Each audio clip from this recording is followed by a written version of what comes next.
Hi అండి, ఎలా ఉన్నారు? అందరూ బాగుండాలని కోరుకుంటూ డ్రాగన్ ప్లాంట్స్ వచ్చేసి ఇప్పుడు ఫ్రూటింగ్ టైం కదండి.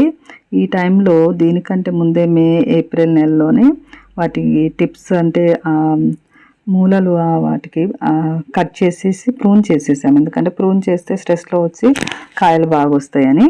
అయినా కానీ అవి సైడ్స్ని వస్తూ ఉంటాయి. ఇప్పుడు ఇలా చిన్నగా వచ్చినప్పుడు అది మొగ్గ కా మొగ్గలాగా వచ్చిందా లేకపోతే ఎక్స్ట్రా కొమ్మలు వచ్చాయా అన్నది అంత క్లియర్గా తెలియదు. కొంచెం అవి పెరిగిన తర్వాతే మనకు తెలుస్తుంది. ఫస్ట్ రెండు మొగ్గలైనా తర్వాత కొత్త చిగుర్లైనా మనకి ఎలా అనిపిస్తుంది అంటే పింక్ కలర్లో దగ్గరగా అలాగే అనిపిస్తుంది. కానీ అది కొంచెం బయటకు వచ్చినప్పుడే అది కొమ్మగా వస్తుందా లేకపోతే మొగ్గగా వస్తుందా తెలుస్తుంది. అలాంటివన్నీ ఎప్పుడు కనపడినట్టు మేము వాటిని తీసేస్తూ ఉంటాం. లేకపోతే మొక్క ఏం చేస్తుందంటే తన బలం మొత్తము ఆ కొమ్మలు పెంచే దిశగా తీసుకెళ్తుంది.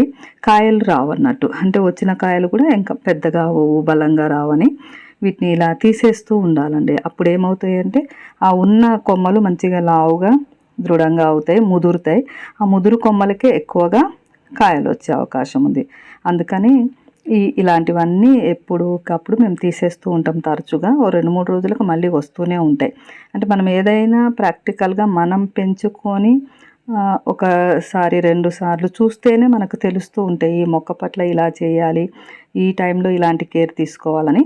ఇదొక టిప్ అండి. ఎవరికైతే డ్రాగన్ ఫ్రూట్ మొక్కలు కొత్తగా పెంచుకొని ఉన్న వాళ్ళైతే ఈ ఫ్రూటింగ్ టైం అప్పుడు రానియొద్దు వీటిని, కొత్త వాటిని.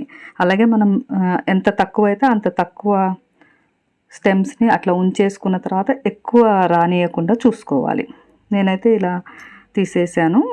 తరచు మేము మా వారు నేను తీసేస్తూ ఉంటాం. కాకపోతే మీకు ఒక చిన్న టిప్ చెప్పాలని, మాకు తెలిసింది కాబట్టి మేము తెలుసుకున్నాం కాబట్టి మీకు చెప్పాలని ఈ వీడియో చేశాను.